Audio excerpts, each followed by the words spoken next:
I think it was where we started at. We started in Texas in the off season. Meeting basically a brand new group of receivers and learning what they did well, learning what we could get better at, and guys leading from there. Man, I thought the guys accepted the challenge. It was a crazy year, but we ended up on top. Man, you can't ask for any more from those guys. When you had the scramble play, I'm wondering how much was your ankle hurting tonight? How much was it hurting on that specific play? I mean, it felt great until I kind of rolled it a little bit. I thought I felt really good, and then that happened, and I had a lot of soreness going through into halftime, and was able to move it around, kind of get taped up a little bit, and go out there in that second half, and it didn't feel good, but I was going to leave it all out there, and I'm glad it was enough for the win. Patrick, what does this mean to you in terms of Andy's success tonight too, and your relationship with him? Yeah, I mean, he's one of the greatest coaches of all time, and I think everybody knew that.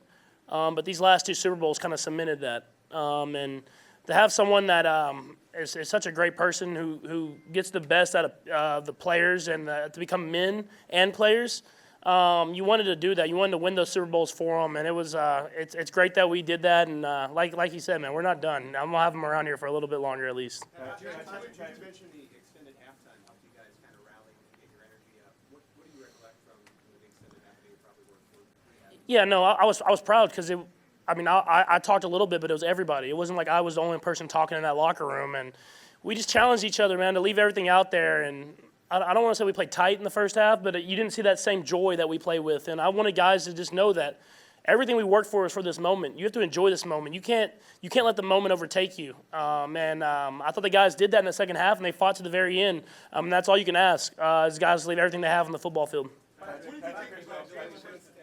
10 years ago, you tweeted, man, how awesome would it be to win a Super Bowl and say, I'm going to Disney World. Here you are going for a second time. How do you put all of this into perspective? It's hard, man. It hasn't even sank in, I don't think, even yet. I mean, I appreciate it because of the failures. I mean, the failure of losing the Super Bowl and losing the AFC Championship game, it gives you a greater appreciation to be standing here as a champion. Luckily, I'm going to Disneyland now, so I have Disney World and Disneyland crossed off, and I'll make some more parks so I can go around everywhere and do a world tour. Patrick Jones talked about you guys being counted out all season. Does that make this win feel more special?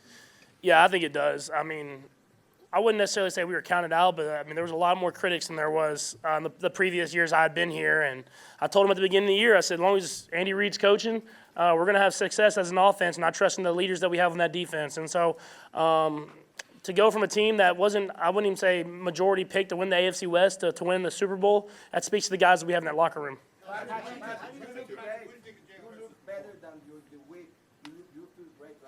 Yeah, I felt really good until I kind of aggravated it a little bit, but it was. I mean, you're in the Super Bowl. You can worry about getting it healthy in the off season. So I just kind of fought through, and we were able to win the game. How do you think Jalen Hurts' performance?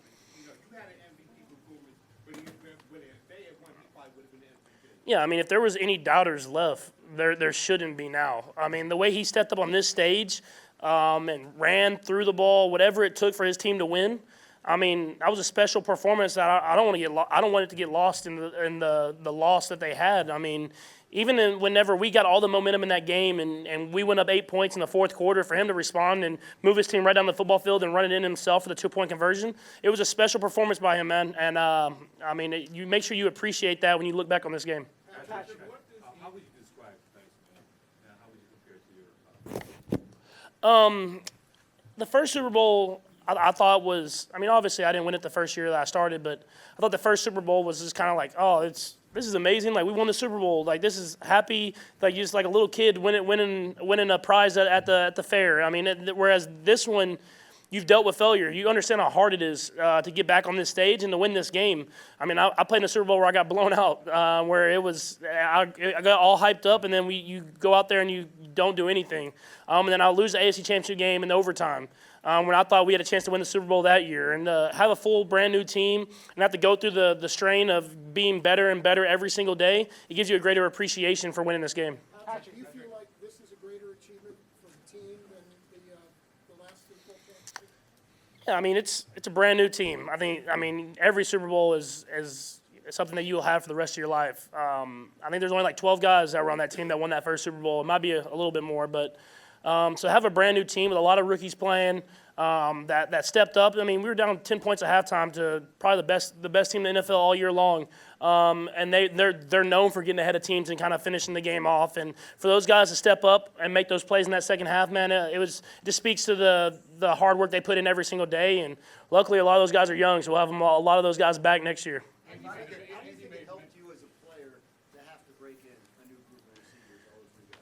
Yeah, I had to become a better leader. And I've always vocally talked, but I had to take a next step in my leadership ability of how I showed guys how we work and how I couldn't let the little stuff slide because we have such great players around me that have done it for so long. And I had to teach the culture that we have here that I learned from Alex Smith and I learned from Derek Johnson. I had to teach those guys the culture of how we work and do things. And luckily for me, I have guys like Travis and Frank and Chris that helped me out with that as well. And man, I was proud of those guys, man, how they responded in this big game. Patrick, the second time you come from behind in a Super Bowl. I know last one day we were talking that you have ready to have dinner with Elway, with the Manning brothers, with Theismann, Staubach. What are your thoughts about this?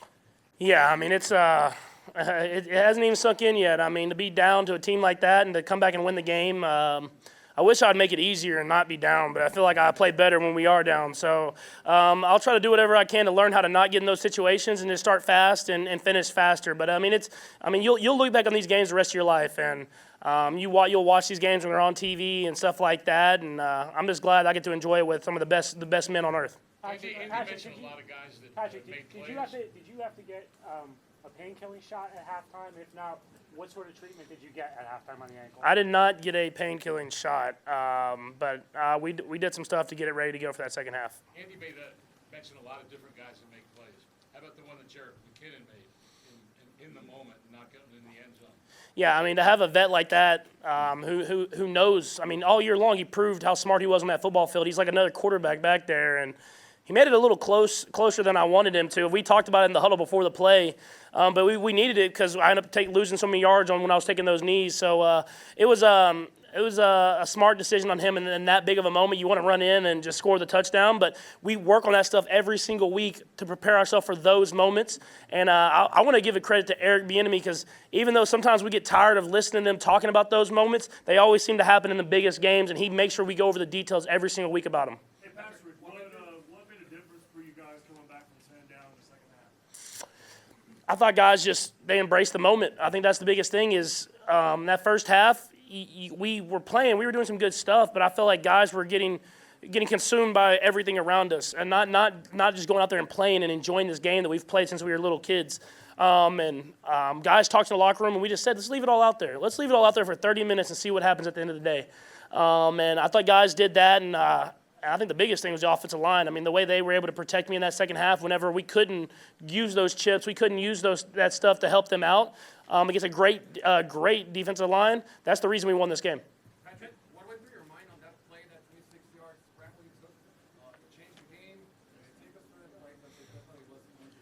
Let's fix the game. Yeah, no, they did a good job of covering the guys that I wanted to throw to. That was the biggest thing, and I got going upfield, and how the D-line rushed, it left the lane, and I thought once I got out, I don't know if you could see me running, I felt like someone was just right on my back the entire time. I haven't seen the play, but I'm like holding the ball up here somewhere. You just try to get in field goal range, man, and we have a great kicker, and you want to give him a chance to kick a field goal or score a touchdown, and we were able to get in that field goal range. We were smart at the end there, and he was able to kick the field goal to win the game. We'll do a couple more. We'll go to Steve. Go ahead, Steve. Go ahead. Patrick, to talk about Andy retiring, what do you think about that?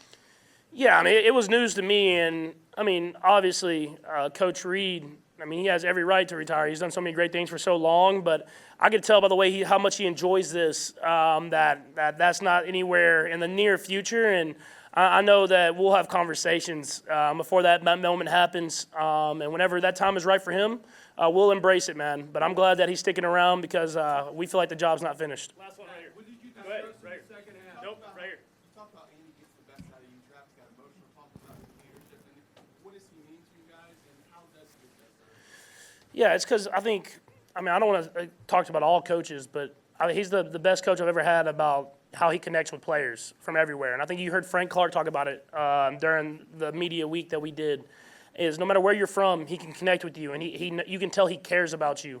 as a man as much as he does about a player. And so if there's something that's going on in your life, he's going to ask you about it. He's not going to worry about how you're practicing or hey, he needs you to be better here and here. He's going to ask you what's going on.